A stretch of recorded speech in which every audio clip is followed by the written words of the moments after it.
Hello, I'm Chris, and this is my troubleshooting low water pressure in a fixture. So this is for kitchen sinks, bathroom sinks, not showers, not toilets. So I'm currently restoring the house. I just got through doing the floors, just so you know why everything looks like this. So the sink has just been sitting in here. I don't really use it for anything, but we have a problem. We have low water pressure. Okay, so this is the same fixture from my old kitchen. So this is about 10 or 11 years old. Now the old plumbing in the house was completely screwed up. It was all trashed. So when I turned it on, that was just normal pressure pretty much throughout the house. Now, since we replumbed the house, this right here is only flowing about 30 PSI. You can wash your hands, you could wash dishes to save your life, but that is not enough pressure for a kitchen sink. So the first thing you do just right off the bat, you unscrew this and you look at it. Sometimes they'll have a little rust, little rocks. So usually these cheaper fixtures are economy, and they'll put these strainers in here that actually restrict the water down.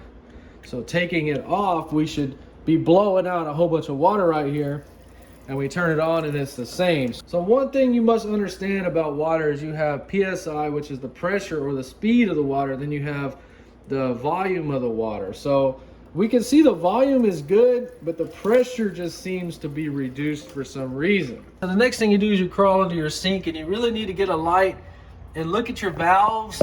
Are these new? Are they old? The valves are brand new. That's the dishwasher line, brand new. But I reused these hoses from my old kitchen because they were in really good shape. So you remember your PSI is your speed of your water, and you have your volume. Now it goes from 1/2 inch down to 3/8. It's to test this if you have one. So that's even more disappointing. So obviously we have something serious going on. So we need to determine, is it the fixture? Is it the valve? Is it the water coming in? What is going on? So you are gonna need one of these tools right here. That's why sometimes you gotta call the plumber. And you're gonna need a bucket. Obviously you can get this stuff at Home Depot for probably about $20. But you're pretty much gonna have to have this. Okay, so we crawled under there and looked at the valves because this is very, very important. This valve right here, if you can look down, you can see it has the little rubber seat. So you can see that little bitty space, about 1/8 of an inch is all the water travels through. And as you can see, it also comes in here, it zigzags. This valve would be used for a toilet, ice maker, something you're taking that 1/2 inch, all that volume and pressure and reducing it down, like I said, for a sensitive toilet valve, ice maker. But this valve used on a sink, and if you only have 50 PSI coming into your house, can knock that pressure down. Maybe not if it's the only thing on, but if you have other fixtures running, shower, yes, it will knock that pressure down when you use a valve like this, especially on a kitchen sink. If you go to the valve section, you'll see this ball valve. You can see this is going to restrict the water a whole bunch less, or as little as possible. So in plumbing, you want to avoid 90-degree bends at all times. Sometimes you will be forced to use them. Obviously, I bought that 11 years ago when I did not know as much as I know now. So if you're one of these people that has to know everything like I do, you can step it up a notch with one of these gauges. They should sell these in the plumbing department. Sticks on your water hose spigot. That is very, very important to understand where to test this. Now this one has a ridiculous range of 200 PSI. Okay, the water coming in from the city well, wherever you get it from, should be in the range of 50 to 70. This is the ideal range. The perfect range is 65 PSI. That is like the ideal water pressure right in here. So this is the back of the house, and this is proof that I'm restoring it. This is the last room that gets to be done. And when you restore a home built and it's 70 years old, that's the kind of stuff you deal with. Video coming on all of that. So we should be testing it at a spigot where the water comes in from the meter. We're at the back of the house.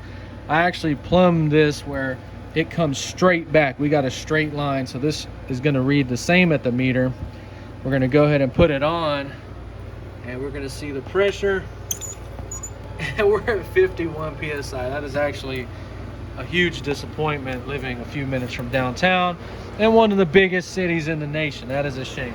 And that's why that's important to check everything, because that would make a lot more sense why we have this going on right here. But I think that this fixture is screwed up and it's full of rocks or rust from the old plumbing in the house. That's really what I think it is. We are going to take this apart if the next test doesn't reveal the problem. So now we need our bucket. We're going to have to get in here all uncomfortable, get towels so you don't ruin your freaking cabinets. And we need to take this line off all the way up there. We're going to run it in a bucket and we're going to do a test on it and see if it appears to have more pressures. All right, so we need to turn this valve off. Make sure you do that. Okay, so I'm doing this one-handed, hold the phone. You get your special tool, get it around there. Remember, righty-tighty, lefty-loosey. And that's it. Okay, so we're going to try to do this without spilling any water. And we're spilling water. We're just going to run that hose right in that bucket. So I know this shot's blurry. I cannot get it to focus. But we are going to open the valve in the bucket and we're going to judge the pressure and see if it's more than what was coming out of the sink. Oh my God. Okay, so in 1 second, you saw what was coming out of there. That was freaking crazy. So we know it's not the valve. We know it's not the plumbing of the house. And we know it's not this line right here. Let's talk about these lines and what can happen. So this is the rubber hose for you dirty-minded perverts out there. So when I cracked that valve, that water was spraying out like crazy. But let's say that it would have been kind of coming out like it was out of that, maybe 30 PSI, obviously restricted somehow. So that's the rubber hose from the side view. Now rubber, they have recipes that are protected, secrets, different businesses and companies. And every rubber recipe is different. Some is made for exterior, some is not. So what a lot of these rubber companies do, since their recipe for their rubber has toxic, cancer-causing chemicals in it, they will put a liner in the pipe, just like a little thin piece of plastic, to protect the rubber from the water, because these chemicals can leach into the water if they're not separated. So what happens is these liners after X amount of years can fail and they will actually detach and bunch up in here doing all kinds of crazy stuff. Now this will happen a lot on cheap water hoses, and then you'll get that little crappy stream coming out. So the point is that if that hose would have been flowing low water pressure, it would have probably had something going on there like that, and then we would need to take it a step back to the valve and actually take the hose off, and then this test would be really messy to open it and see what comes out of the valve. Okay, and even shutting the water off to the house and taking the valve off and looking at it and seeing if we have a toilet or ice maker valve, we should have a valve like that. And it doesn't take a plumber with 20 years experience to figure out which one of these valves is going to flow better to your kitchen or bathroom sink. So we saw that water spray in that bucket violently. So we have confirmed that we have adequate water pressure and volume coming up to this fixture. So now it's up to you. Do you want to save what you have right here? All of these are going to come apart a little bit different. Take pictures of this stuff. You may have O-rings, something that pops out. So then we just unscrew this. 11 years old, come off just perfect. And this is going to come out. Now this is where your seat is going to be. Let's see if this is the stupid design I hate or the old-fashioned that works. And it's the stupid style that I hate. So if you look down there, there's no dirt. So you really can't see it, but that hose we took off, you can actually see a little bit of light through there. It is just straight through there. So the water is being restricted by this, by the fixture. So we're under the sink, and now we're going to attempt to change the fixture out. So the first thing we do is we take the lines off. So you got these big nut type things. They can be plastic or metal. You get these all the way off. So we have everything off, so the fixture should just come up and out. Got to get this gasket off. So you want to remove the old plumber's putty. So this area, you want to clean it up like nothing was ever there. So whatever means you have to use. We're going to take some steel wool. And as you can see, so I mean, we just sprayed it with some lemon 409 and now it's clean. All right. Sort of looks like somebody's already used this and returned it. Look at that, got fingerprints all over it. Okay, so there's no sign of plumber's putty on there, so hopefully they just put it on the sink and didn't like it. So we're gonna do something very similar. We're gonna test it out here because we're gonna have to put it back in the box if it does not pass our test or my test. All right, so we got the water turned on. Moment of truth. Man, look at that. I freaking love that so much. That is nice.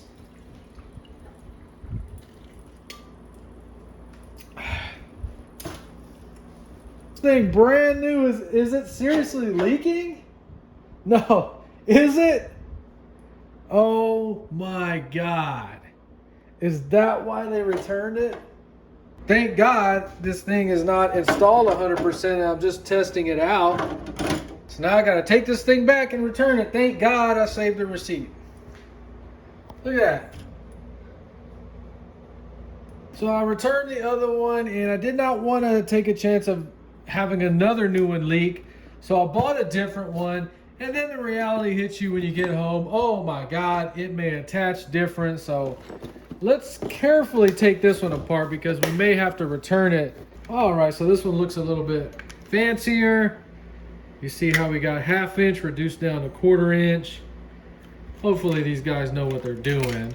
Everything just feeds in through the center hole. Definitely looks better. That's a lot of water pressure. That is really nice. Really good. Moment of truth with this thing. Oh my God. That is better than the other one. That's nice. All right, I'm glad I bought it. Now the ultimate test. Is it going to leak? Is it going to drip when we shut it off? Thank you. Nice. Okay, so now it's just pretty much reading the instructions if you can't figure out what needs to be fished through what. I'm gonna go ahead and get everything back off and we'll just show setting the fixture with the plumber's putty here in a second. So you can use whatever you feel like. You're gonna watch different YouTube videos. Some people might seal it with concrete, RTV silicone. I don't care. They sell this in the plumbing section because this is what you use and what I've been using for many, many years. It's like Play-Doh. You get you some out. You want to knead it, get it warmed up with your hands. This is going to make it pliable where you can use it. Do this for a few minutes. Now the point of this is to protect the water from going in those holes. If it goes in the holes, water ruins everything. It will ruin your freaking cabinets, rot everything out. It does not matter if they're cheap, plywood, solid wood, it doesn't matter. That water will ruin everything. So if you look at your fixture, you have a gasket right here. That's gonna seal it off right there. And then our plumber's putty is gonna go right here to right there. So you do it however you want. I go ahead and run mine all the way to the edge and let it squish out and clean it up later. Okay, so for this piece, we do the same thing. Let's go ahead and make a little worm. We do not care how this squishes out. I am not concerned with making a mess. We're gonna screw this down and it's gonna squish out wherever it needs to squish out. We're gonna go ahead and thread this piece in from the bottom. So we're tightening it, it's squishing out, clean it up. But no water is gonna go in there and into our cabinets and ruin them now. And so the only tip or trick is try to make one big worm with only one seam instead of a bunch of little sections. Let's check this out. You do this however you want. There's no need for anybody to comment and say you're doing this wrong. Who cares? It doesn't matter. Do this however you want.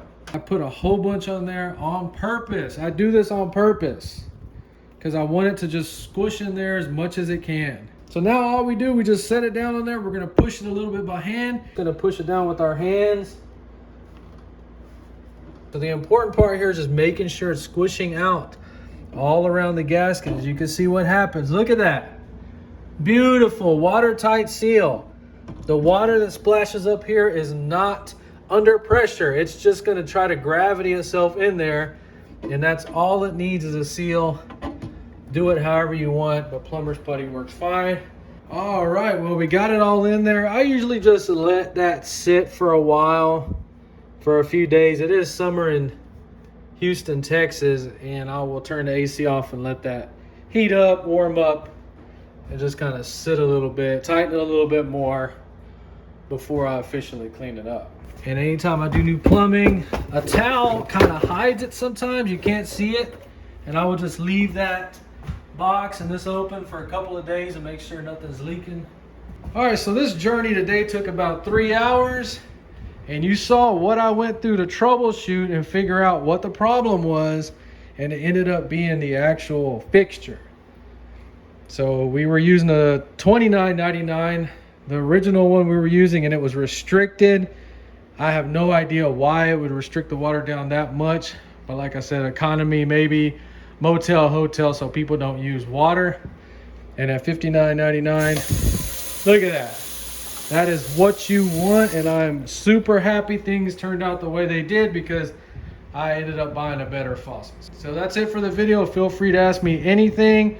I make real videos for real people to help you out in real life. If you enjoy, please like and subscribe, and thanks for watching.